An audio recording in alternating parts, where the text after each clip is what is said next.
What's going on, y'all? It's your boy Mark Thompson, back for another episode of the AVOPODCAST. Thank you for watching, as always. Oh yeah, Merry Christmas. Hopefully Santa took care of y'all, laced up y'all pockets, paid a bill, got y'all something special.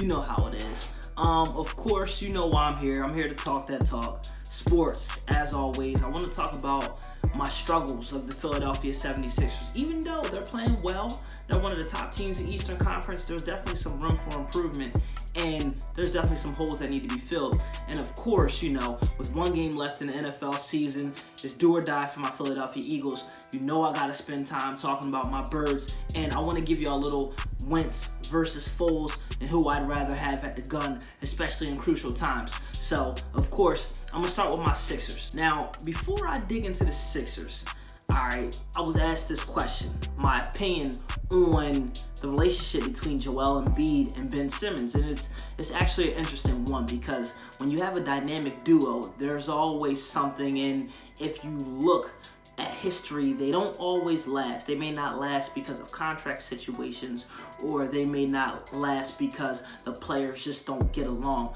For example, Kobe and Shaq, 2004, they finally split apart. Lakers decided to go with Kobe instead of Shaq, sent Shaq out to Miami.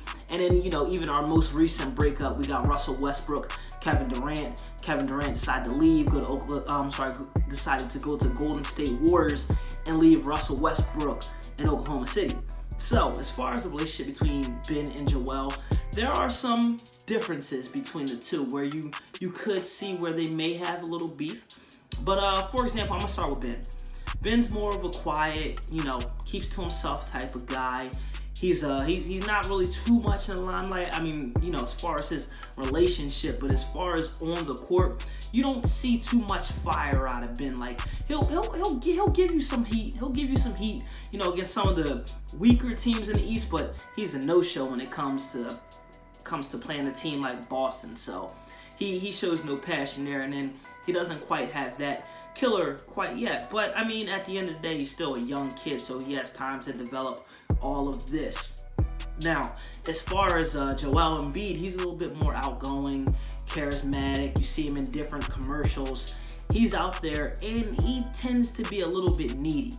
Now, when I say that, in situations when the Sixers are losing basketball games, Joel Embiid, his body language sometimes sucks. I've seen it at a live game. Like when you're watching on TV, they follow where the ball is going. But when you're there live, you can kind of look at whoever you want to. And if Joel doesn't get the ball on the block or something bad happens, there's sometimes where his body language is bad, and it takes some time to get back on the court. And even in situations where Brett Brown may put him in the wrong spot or don't put him on the block, he can definitely, get a little bit vocal and emotional. So, and then Ben Simmons, he kind of does his own thing. He's nonchalant, he's chill, he think he's got it all under control. I'd say the only thing that's hurting him right now and affecting the team is that he doesn't shoot a 12 to 15 footer, which makes him an absolute liability on the court.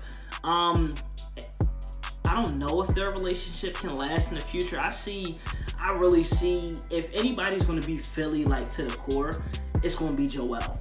Anybody was to skip town and be out, it would be Ben for sure. I definitely see Ben leaving, going out west. I would not be surprised if contracts all said and done, Bron's still in the league, Ben's in the middle of his prime.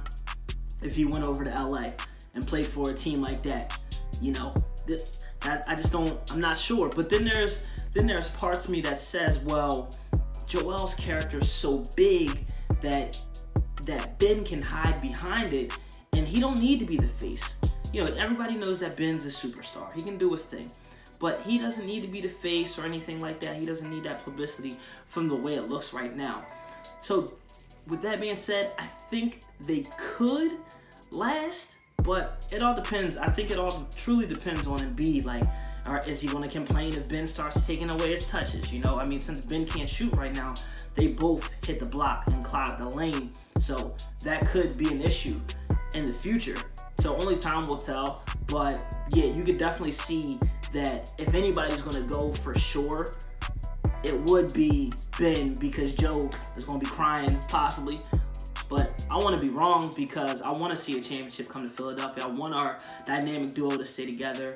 I want Brett Brown, and I'm going to talk about this later, I want Brett Brown to use these guys correctly, put them in the right position, so that way Philadelphia can stop losing to teams like your Boston, your Milwaukee's, Toronto, and Indiana. Like, as of right now, they're 2-6 against those top teams in the Eastern Conference, and that's not going to cut it. So we definitely need to make some adjustments and have these guys ready to beat, you know, the superior teams in the Eastern Conference. So let's get it, man. There's definitely things that we got to do, and I want to move forward. I want to talk a little bit about some of the struggles that has been bothering the Philadelphia 76ers at this moment.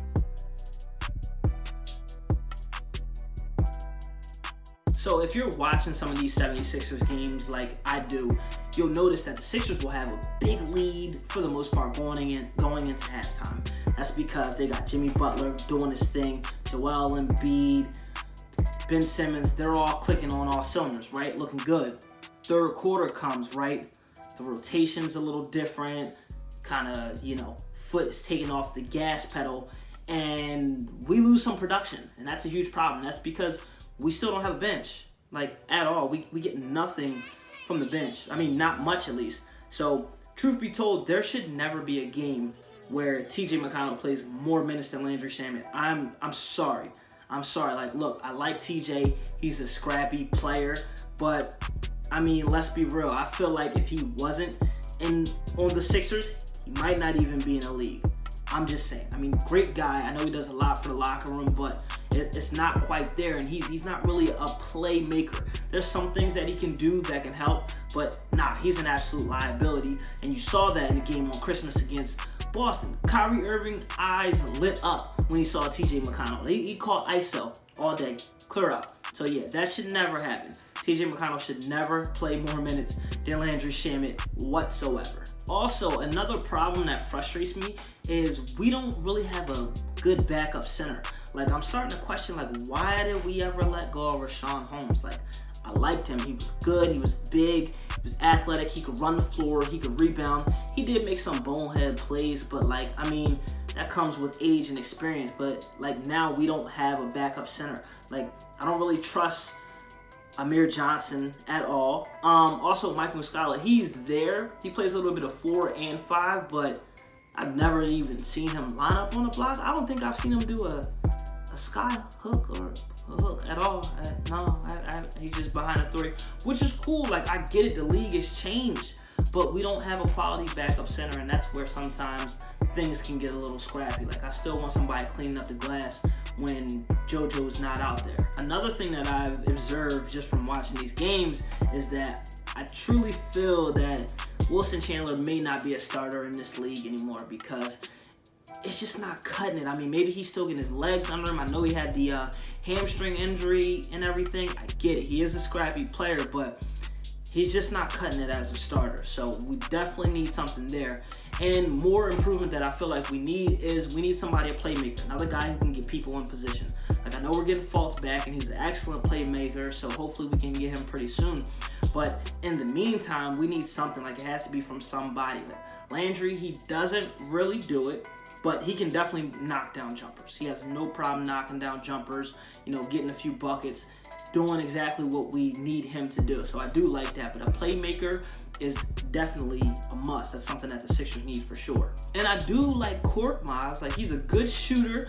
A lot of people bash him, talking about he's not an NBA player, but look, he's a great shooter. He can stretch the floor. He plays fantastic for the Sixers coming off the bench. I mean, what more can you ask for? Can he be a little bit better defensively? Absolutely, but I think he is an NBA player. He's a great slasher, great spot-up shooter, shooter off the screen, you name it. He can knock down Jays. You give him enough space. I just think he needs a little bit more consistency, a little bit more time. That's something that we can work with, and I like him being one of the Sixers, so hopefully we keep him.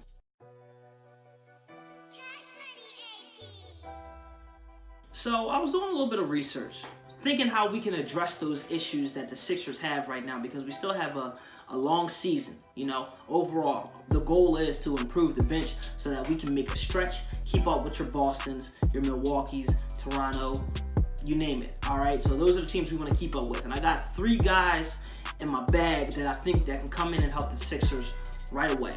So, unpopular opinion, I know, probably going to hear it, but Carmelo Anthony, he can definitely come in, score, stretch the floor, and give you something on offense, especially in situations when Joel isn't on the court. You know Ben's not going to shoot a jumper, which is annoying. And then also Jimmy Butler, I love Jimmy, but I mean, is he always available? Come on, he's already sat a couple games because of injuries, and that was one thing I was worried about when he came. But when he is on the court, he can give you everything. Now, like I said, Melo, he'd be great. He's scored multiple-time All-Star. He's a veteran leader. You know what Carmelo Anthony is going to give you. With that being said, hypothetically, the Sixers do bring in Carmelo Anthony. You start him at the 4. You bring Wilson Chandler off the bench, and boom, look at that. We already got some more bench production because that's where I feel Wilson Chandler should be for this team. All right, now another guy that I believe the Sixers should bring in is Corey Brewer. He is available. Corey Brewer is a great 3-and-D type of guy. Now, his 3 isn't crazy, but his perimeter defense is outstanding, and that's something that we need because right now the Sixers have been getting lit up by guards. It doesn't make any sense whatsoever. You saw on Christmas, Kyrie gave us 40. Spencer Dinwiddie from the Brooklyn Nets gave us 38 off the bench. Then the following day, he got signed to a new contract. Whoa. Also, Kemba Walker gave us 60 this year. So that's just to name a few. So we definitely need some, help defense on the perimeter. Look, this is always my thing. A lot of people are saying like, oh, we're missing Robert Covington.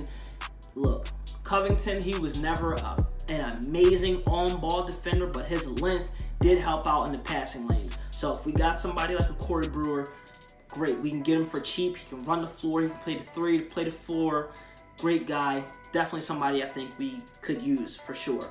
And then my third and final person that I would definitely recommend the Sixers look into bringing in just to help out, Mario Chalmers. What do you got to lose? You got a former NBA champion. He can spot up, hit a wide open 3. He's a vet. He can definitely set up the team and, create some plays, be a playmaker for the team. So that's another guy I'd love for the Sixers to go after.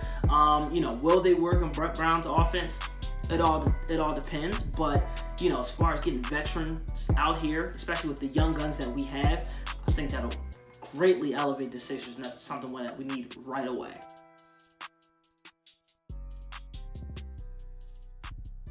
Last and final thing I want to talk about the Sixers. Look, he's still my squad.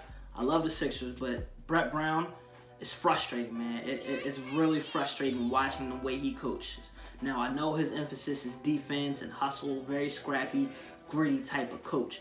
I feel like, the plays that he runs and the mix-ups and everything does give us a flowing offense, but we're not using our best player's strengths. And I'm going to give you an example. Joel Embiid should always be on the block. He's the most dominant player in the league right now. We have to use that to our strengths. All right. As I've mentioned in other shows, there's only a select few that he can even slow him down, and they play in the Western Conference. So play him on the block every single time. He can't be stopped. Like, I get it. Stretch 5, that's the way of the league now. But look, that type of basketball is designed for the Golden State Warriors. We see them twice a year. So play to your strengths. Get Joel on the block. It's lights out. It's over. I'm tired of seeing games where Joel will be so hot and he'll have 26 first half, right? 26 and 7 first half. End the game with like 34. What? Like, why you stop going to him? That makes no sense. Get him on the block. Keep him on the block. Stay there. All right? That's it. It's that easy. Keep him on the block. Another thing, I talked about it a little bit earlier, TJ McConnell don't need to be playing all those minutes. Like Brett Brown, I know you probably keep TJ in your pocket. I know that's your boy. I get it. But you want the best for the team. You don't want to show favoritism like Jerry Jones in Dallas. You want the best for your team. TJ McConnell isn't always the best. So you definitely got to cut TJ's minutes. Another thing, you got to take control. Now, there's nothing wrong with being a player's coach, but you also got to make sure you're putting guys in the right situation and also make sure that they are listening and executing the game plan. For example, the big difference is you see so many videos out there where Ben Simmons is hitting threes, but won't even attempt them in the game. Now here's the thing. If you go out there and tell them, like, look, we need some 12 to 15 footers from you, that creates so much more for the Sixers. So much. You know, it actually allows Joel to be on the block much more, and it doesn't make Ben a liability. Because what Ben does, and I've mentioned this before, you know, he'll come down, he'll get in the lane, stop his dribble because he refuses to shoot. Next thing you know, he's pivoting, trying to find an open guy. Like, come on, man, that's just not going to work. Do something. Figure it out. So, Brett Brown, you gotta learn and maximize these players. I don't understand. I don't know what he does at home or anything like that, but what I would personally do if I was a coach, but I'm not. I'm just here talking to y'all. But I would watch some old film with Kareem Abdul-Jabbar, Magic Johnson. See how those guys work together, because that's essentially what we have here, the Philadelphia 76ers. You know, Ben, Magic type player, Joel, Kareem type player on the post. You know, I'm not saying they're the same caliber or anything of that nature, but who their games resemble for the most part, those two. So figure out how that works. It can be done. It can be done. And another thing I want to see like Brett Brown actually focus and take a player out of the game. Like it doesn't really happen too often. Like you don't ever hear commentators or players after the game say, oh yeah, Brett Brown really had the team focus in and, really isolate that guy. But you'll hear it from like a Brad Stevens. You'll say, oh, Brad Stevens was fantastic. They knew exactly what to do to take Ben Simmons out of the game. That's all you hear on Christmas, and that's all you heard on the playoffs against the Sixers and Celtics. Brad Stevens this, Brad Stevens that. I would love to see Brett Brown draw up a fantastic plan and do something like that. But if I don't see any of those type of improvements, I get it. They signed him to a nice deal, but maybe it's time to part ways. Find a coach who can do those things. See what Jason Kidd's up to. See what Mark Jackson's up to.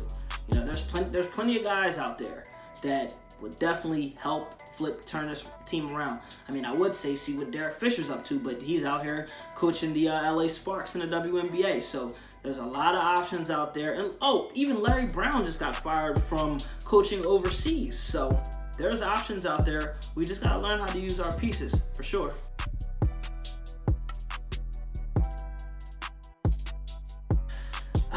Man, oh man, I never thought it would come down to this, man. I said 12-5 for the Eagles, and right now we're 8-7, hanging on for dear life, wondering if we're even gonna make the playoffs.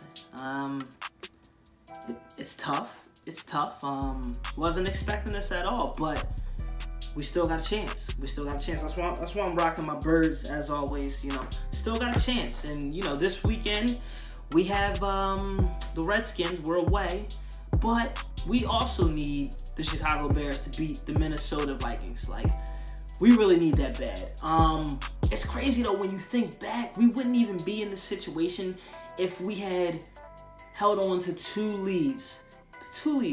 If we had held on to the lead against Tennessee early in the season where we blew a 4-4 lead, and if we had also held on to the lead against Carolina where we blew another lead. Now that's 2 games right there where we would be good, sitting pretty, nothing to even worry about. But I get it. I'm not worried about the Dallas game. I'm not worried about the early Tampa Bay game. Those 2 games, the Tennessee and the Carolina game, that hurt because you were up in the 4th. All you had to do was close out the game and they blew them. So we wouldn't even be in this predicament. But they just got to handle business. Now, as far as the big controversy, the quarterback talk as always, Nick Foles versus Carson Wentz. Look, Nicky Six, he came out here doing this thing. Saint Nick, he's got us the last few wins.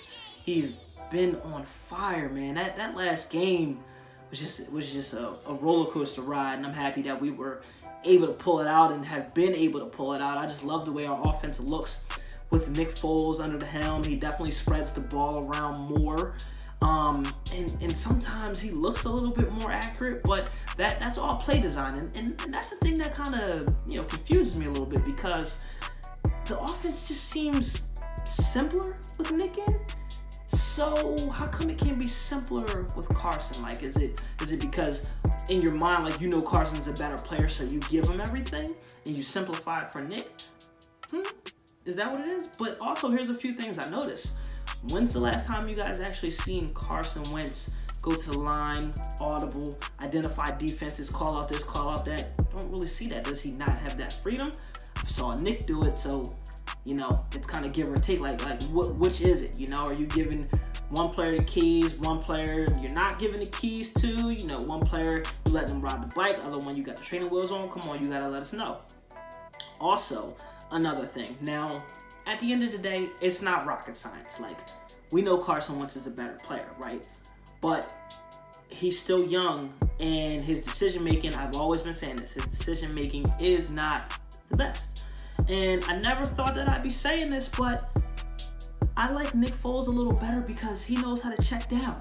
And it's funny, it's so funny, because when we had Sam Bradford as our quarterback, everybody hated when he checked down. Hated it.